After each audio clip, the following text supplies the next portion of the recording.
Hello everyone. Today is the second lecture of Tally. Last lecture में हमने Tally का introduction और basics of accounting सीखा था.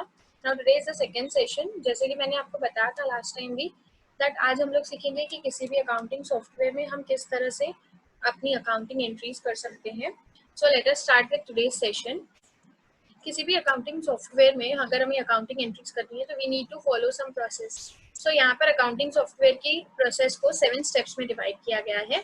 इसमें सबसे पहले आता है now you don't know all these steps, so we need to understand कि हर एक step में क्या करते हैं और क्यों करते हैं. सबसे पहला step है creation of company और organization. Now जब मैं Tally software start करती हूँ, Tally application open करती हूँ, तो सबसे पहले वो directly मुझे मेरी company के accounts नहीं दिखाएगा. For example, I am an accountant and for example I am a CA. मैंने वहाँ पे मेरे कंप्यूटर में Tally इंस्टॉल किया हुआ है. तो Tally में मैं जैसे लॉगिन करूंगी तो मैं बीइंग अ सीए सिर्फ एक कंपनी के अकाउंट्स नहीं संभालती हूँ. आपने देखा होगा Tally सीए फॉर्म्स होती हैं, they maintain the accounts of many companies. So वैसे ही Tally में भी हम मल्टीपल कंपनीज के अकाउंट, मतलब सॉफ्टवेयर एक है लेकिन मैं 100 कंपनीज के, उससे भी ज्यादा कंपनीज के अकाउंट्स मेंटेन कर सकते हो. तो मुझे क्या करना पड़ेगा, हर कंपनी को बाइफरकेट करना पड़ेगा. जैसे ही मैं ओपन करूँ तो मुझे कौन सी कंपनी में काम करना है सबसे पहले वो पूछना चाहिए. अगर मैं 10 कंपनीज के अकाउंट्स मेंटेन करती हूँ तो इट शुड आस्क मी ना कि आपको कौन सी कंपनी के अकाउंट्स मेंटेन करने. तो वो पूछेगा तब जब आपने उस कंपनी का अकाउंट बनाया होगा. So basically here we are going to create a company in Tally. Like मुझे ए कंपनी के अकाउंट्स बनाने हैं, मुझे बी के बनाने हैं, मुझे सी के बनाने. तो तीनों को सेग्रीगेट करने के लिए ए का कंपनी अलग बनेगा, बी का अलग बनेगा, सी का अलग बनेगा. दो द सॉफ्टवेयर इज वन, लेकिन उसके अंदर हम मल्टीपल कंपनीज क्रिएट करेंगे.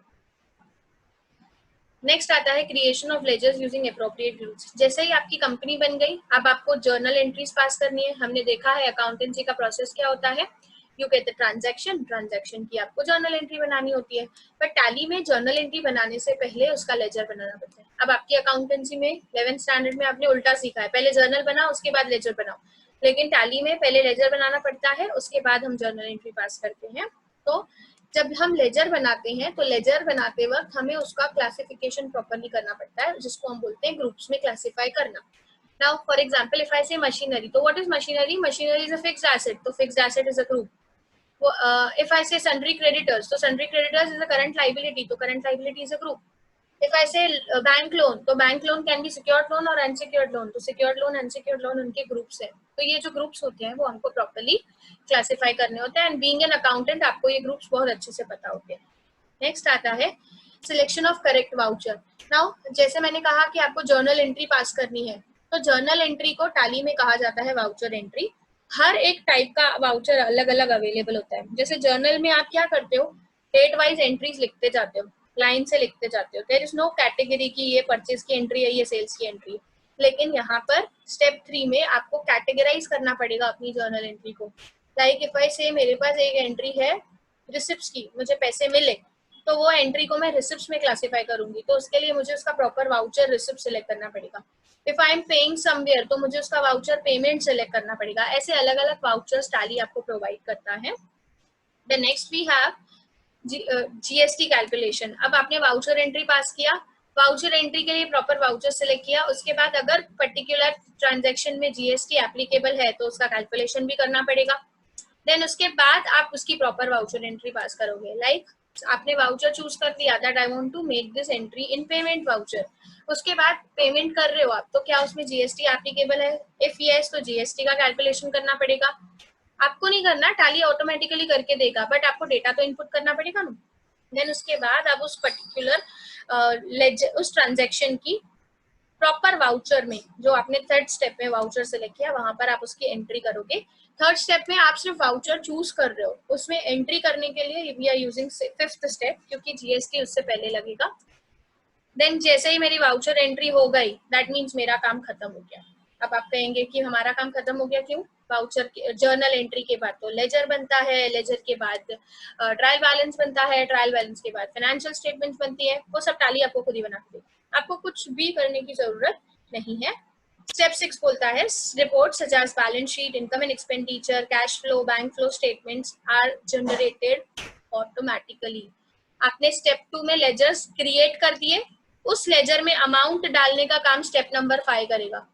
फिर उसके बाद स्टेप नंबर 2 में लेजर ऑटोमेटिकली टैली हो जाएंगे, लेजर में से ट्रायल बैलेंस ऑटोमेटिकली बन जाएगा, उसमें से फाइनेंशियल स्टेटमेंट्स ऑटोमेटिकली बन जाएंगे। इसीलिए हमने कहा था ये ऑटोमेशन में काम करता है। आपको सिर्फ इनपुट देना है, प्रोसेस करके आउटपुट वो खुद ही दे देगा। नेक्स्ट आता है जो रिपोर्ट्स हमने जनरेट की उस रिपोर्ट्स को हम प्रिंटिंग भी कर सकते हैं। सो आज हम लोग जो सीखने वाले हैं वो सीखने वाले हैं step number 1, that is creation of company. किसी भी टैली सॉफ्टवेयर में आप किस तरह से कंपनी क्रिएट करेंगे और क्यों करेंगे। Creating a company or organization involves providing basic information about the company whose books of accounts are to be maintained. अब जब हम कंपनी ओपन करेंगे तो क्या पूछेगा वो हमसे, basic details about the company.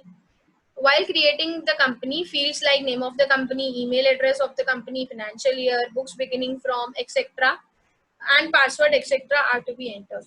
कुछ सॉफ्टवेयर हैं जो आपको सिक्योरिटी प्रोवाइड करते हैं, तो टैली में आप पासवर्ड वगैरह इनपुट करोगे। In some accounting packages, password security measures can be applied to keep the data safe and secure. जैसे मैंने बताया, टैली आपको सॉफ्टवेयर सिक्योरिटी और डेटा सिक्योरिटी के लिए सिक्योरिटी मेजर्स देता है, तो आप वहां पर पासवर्ड भी लगा सकते हैं। ठीक है। सो नेक्स्ट इज हमारा असाइनमेंट नंबर 1 कि कंपनी हमने सीखा कंपनी बनानी पड़ती है, बट प्रैक्टिकली कंपनी किस तरह से बनाई जाती है अब हम वो सीखेंगे। Assignment number 1 is make a company using Tally ERP educational version and provide all the company details. Make the use of security control. Now we need to create a company over here and उसके अंदर हम लोगों को security measures भी use करने हैं। So let us start. सबसे पहले तो हमें देखना पड़ेगा कि टैली किस तरह से स्टार्ट होता है। स्टार्ट होने के बाद उसमें एजुकेशनल मोड में मैं किस तरह से काम करूंगी and then how I will be able to create a company. Okay, now as you can see desktop screen है। डेस्कटॉप स्क्रीन पर आपको एक आइकन दिख रहा है Tally ERP 9। To start Tally we need to double click on this icon. जैसे ही tally start हो जाएगा इट विल आस्क यू कि आपको कौन से मोड में काम करना है। एज यू नो कि हमने देखा कि हमें एजुकेशनल मोड में टैली काम करने के लिए अलाउ करता है without buying the licensed software. So we will select see here the popup is startup licensing operations, then log in as a remote tally.net user or work in educational mode. This is the option. Mouse से आपको यहाँ पर click करना है और just with the help of down arrow key you can select this option. ना जैसे ही हमने टैली स्टार्ट किया तो ये आपका टैली का ओपनिंग स्क्रीन है जिसमें सबसे पहले आपको ऊपर टाइटल बार दिखाई दे रहा है। टाइटल बार के नीचे आपको प्रिंटिंग के शॉर्टकट बटन्स दिखाई दे रहे हैं। हर एक कमांड के शॉर्टकट्स आपको यहाँ पर दिए गए हैं। देन नीचे ये जो स्क्रीन आपको दिख रहा है which is divided into 2 parts, this is called as gateway of Tally. This is the main working screen of Tally. And then नीचे आपको यहाँ पर दिखाई दे रहा है प्रोडक्ट इन्फॉर्मेशन स्क्रीन। ये पार्ट जो है ये पूरा आपको प्रोडक्ट के बारे में बताएगा, लाइक टैली ERP 9 सीरीज 8 ये सॉफ्टवेयर का जो वर्जन होता है वो है। Then we are working in educational mode. Then this is the configuration about the company. Then next यहाँ पर आपको दिखाई दे रहा है कैलकुलेटर। यहाँ पर आप कैलकुलेशंस कर सकते हो। When I click on this से 1 + 1 this will give you the answer. And then नीचे लास्ट में आपको दिखाई दे रहा है स्टेटस बार जिसमें आपको कंपनी के बारे में and today's date and time everything is visible.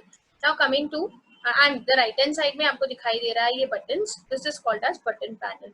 So this is the opening screen of Tally. Now यहाँ पर आपको मनीषा नाम की एक कंपनी दिख रही है। सी this is gateway of tally. Gateway of tally के लेफ्ट हैंड साइड में आपको दिखाएगा कि आपके पास कौन सी कंपनीज आपने ओपन करके रखी है। जैसे मैंने कहा कि एक टैली सॉफ्टवेयर में हम मल्टीपल कंपनीज में काम कर सकते हैं, तो नीचे लेफ्ट हैंड साइड में आपको बताएगा list of companies and right hand side में आपको गेटवे ऑफ टैली मेन्यू दिखाई दे रहा है। ना टैली में जो है वो मेन्यू बेस्ड सॉफ्टवेयर है। मेन्यू बेस्ड सॉफ्टवेयर मीन्स हमें जो भी कमांड्स एग्जीक्यूट करनी है वो मेन्यू वाइज करनी है। तो यहाँ पर कोई भी कंपनी आप ओपन करो, gateway of Tally menu will remain the same because gateway of tally is menu से आप उस कंपनी में अकाउंटिंग कर सकते हो। तो कंपनी कोई भी होने दो, अकाउंटिंग ऑपरेशंस तो सेम है क्योंकि सब company same accounting rules follow करती है। सो लेफ्ट हैंड साइड में आपको लिस्ट ऑफ सिलेक्टेड कंपनीज दिखाई दे रहा है। नाउ हियर मनीषा नाम का एक कंपनी सिलेक्टेड है, बट हमारा असाइनमेंट बोलता है that we need to create our own company, make a company using Tally ERP9 educational mode and provide all the details. ना डिटेल्स क्या है कुछ नहीं बताया है, सिर्फ कहा है आप अपनी कंपनी बनाओ। सो हम किसी भी एक नाम से कंपनी बनाएंगे एंड देखेंगे कि कंपनी किस तरह से बनाई जाती है। But before that I need to close this company. तो इस कंपनी को क्लोज करने के लिए आपको बटन पैनल में ऑप्शन दिखाई दे रहा है।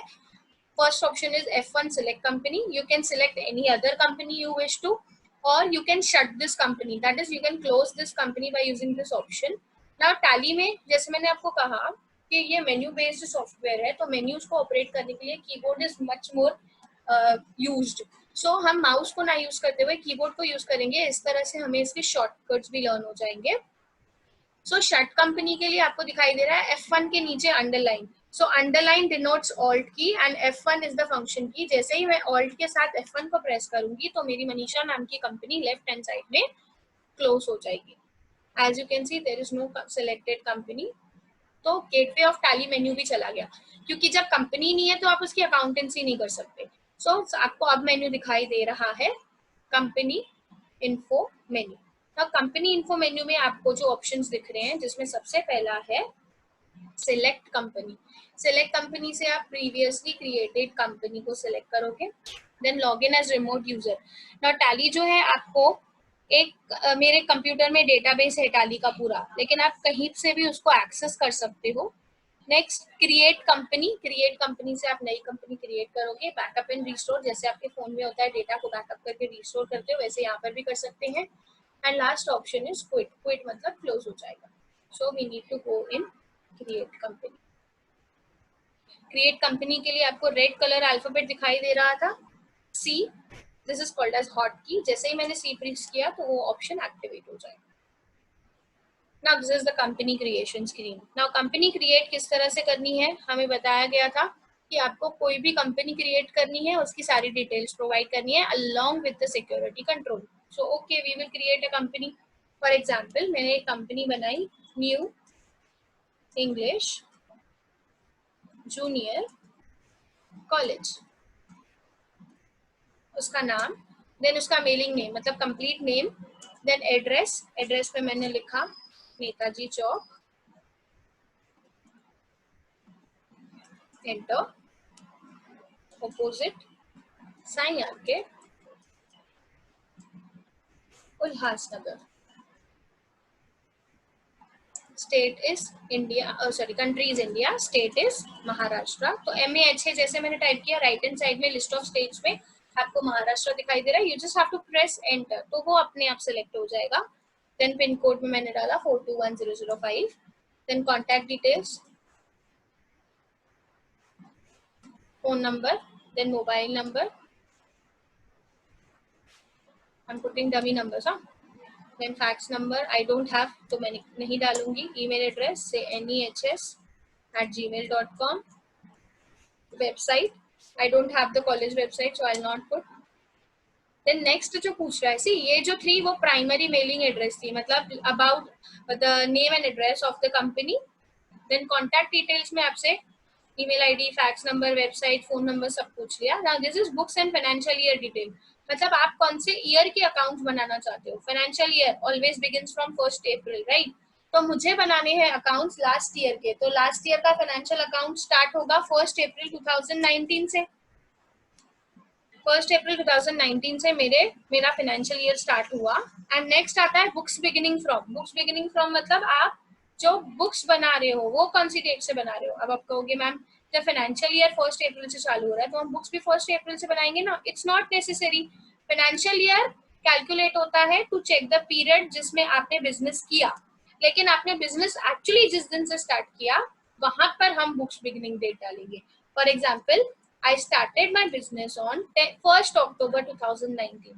तो 1st October 2019 कौन से फाइनेंशियल ईयर में आता है, 1/4/2019 से लेके 31st March 2020 तक। तो वो मैंने ऊपर डाला, लेकिन मेरे बुक्स अप्रैल से बने ही नहीं है क्योंकि मैंने कंपनी ही अक्टूबर में चालू की है, तो बुक्स बिगिनिंग फ्रॉम में मैं अक्टूबर डाला। नेक्स्ट आता है सिक्योरिटी कंट्रोल। नाउ ये सिक्योरिटी कंट्रोल हम लोगों को यहाँ पर डालना जरूरी है because that is a part of the assignment. Now Tally vault password. Now what is this Tally vault password? Tally जब आप स्टार्ट करोगे, कोई भी कंपनी जब आप स्टार्ट करोगे तो सबसे पहले आपको ये पासवर्ड पूछेगा. फॉर एग्जाम्पल मैंने पासवर्ड डाला, देन यूज सिक्योरिटी कंट्रोल, इसको मैं भी येस कर देती हूँ. मतलब ये डबल लेवल ऑफ सिक्योरिटी हो गया. कंपनी ओपन करते वक्त पासवर्ड पूछेगा, फिर कंपनी में आप कौन हो, like name of the administrator. अब मैं और मेरे साथ 10 लोग हैं जो इस कंपनी को डेटा एक्सेस करते हैं, तो मैं 10 लोगों का यूजर आईडी पासवर्ड क्रिएट करूंगी, यूजर एडमिनिस्ट्रेटर क्रिएट करूंगी, ताकि वो 10 लोग भी उसको एक्सेस कर सकें. फॉर एग्जाम्पल मैंने किया अपना एडमिनिस्ट्रेटर क्रिएट. नहीं, नीचे देखिए वार्निंग आ रहा है, forgetting your password will render your data inaccessible. मतलब अगर आप ये पासवर्ड भूल गए तो आप अपनी डेटा को एक्सेस नहीं कर सकते.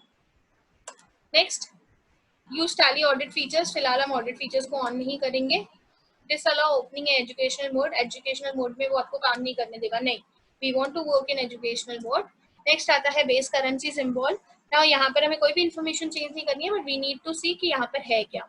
हमारी करेंसी है रुपीज, उसका फॉर्मल नेम है इंडियन रुपीज INR. इस सिंबल सफिक्स टू अमाउंट. सफिक्स्ड और प्रीफिक्स दो टर्म्स होते हैं. सफिक्स्ड मतलब पहले बाद में, एंड प्रीफिक्स मतलब पहले. अमाउंट के पहले सिंबल दिखना चाहिए कि बाद में. तो ये बोल रहा है सफिक्स सिंबल टू अमाउंट, मतलब पीछे दिखाए, तो हमें सिंबल आगे चाहिए होती है, तो इसलिए हमने नो कर दिया. Add space between amount and symbol, yes. Show amounts in millions, no. जब कोई बड़ा बिजनेस होता है तो वो मिलियंस में अमाउंट्स को रखता है, ताकि उनका नंबर्स का फिगर जो है वो बड़ा बड़ा ना आए. Number of decimal places 2. Decimal places क्या रिप्रेजेंट करेगा? पैसा. एंड जब वो प्रिंट करेगा वर्ड्स में, तभी कितने वर्ड्स को प्रिंट करे? 2. जैसे ही मैंने एंटर प्रेस किया, there is a small message, accept question mark. Accept here means save. अगर मुझे इस कंपनी को सेव करना है तो मुझे क्या करना पड़ेगा? यस. तो आई हैव टू ऑप्शंस, या तो मैं माउस लेके जाऊं और यस पे क्लिक करूं, और I can simply press Y key from the keyboard. जैसे ही मैंने वाई प्रेस किया तो मेरी कंपनी क्रिएट हो गई. और जैसे ही मैंने कंपनी को यस किया, क्रिएट किया, तो बाय डिफॉल्ट वो ओपन होगी. ओपन करने के लिए वो पूछ रहा है टैली वॉल्ट पासवर्ड, जो हमने फर्स्ट लेवल ऑफ सिक्योरिटी में डाला था. देन उसके बाद वो पूछ रहा है आप कौन हो, तो मैंने अपने नाम का एक यूजर आईडी क्रिएट किया था, तो मैंने एडमिनिस्ट्रेटर डिटेल्स डाला. जैसे ही मैंने डाला तो मेरी कंपनी खुल गई. लिस्ट ऑफ सिलेक्टेड कंपनी में आपको दिख रहा है न्यू इंग्लिश जूनियर कॉलेज. उसका करंट पीरियड है, मतलब फाइनेंशियल ईयर है 1/4/2019 से लेके 31 मार्च 2020 तक. और करंट डेट मतलब जिस दिन मैंने टैली जिस दिन से मैं एंट्री स्टार्ट करूंगी वो है मेरा 1 अक्टूबर, जो हमने बुक्स बिगिनिंग फ्रॉम में डाला था. एंड राइट हैंड साइड में आपको दिखाई दे रहा है gateway of tally. Rest everything is same. जो इसका इंटरफेस है, जो इसका वर्किंग है, वो पूरा सेम रहेगा for any of the companies. लेकिन सबसे इंपॉर्टेंट आपको ये चीज ध्यान रखनी है, for every new assignment you need to create a new company, because हम टैली में काम ही तब कर पाएंगे जब हमारे पास कंपनी हो. I hope this is clear that how to create a company in Tally. इसके आगे नेक्स्ट असाइनमेंट जो है that we will continue in the next session. And in case if you are having computers or laptops at your home, then download Tally from internet. We can work in educational mode, जैसे कि आपने देखा. Tally download कीजिए, install कीजिए, and then start practicing these assignments on the regular basis, so that जितना आप लोग practice करेंगे आपको practical exam तक ये सारी चीजें याद रहेंगी. Online sessions हैं. अगर प्रैक्टिकल सेशन होता तो हमने उसको क्लासरूम में लैब में प्रैक्टिस किया होता तो आपको याद रहता. But as everything is going online, तो ये हमें एग्जाम में, बोर्ड एग्जाम में, प्रैक्टिकल एग्जाम में ये असाइनमेंट्स हमको करनी है. तो उस पॉइंट ऑफ व्यू से आई वुड सजेस्ट कि if you are having the resources, laptops and computers, start doing the practice at home. Further, we will continue in the next lecture, the assignment number 2, creation of ledgers, that we will see in the next lecture. Till that time, keep practicing. Have a great day.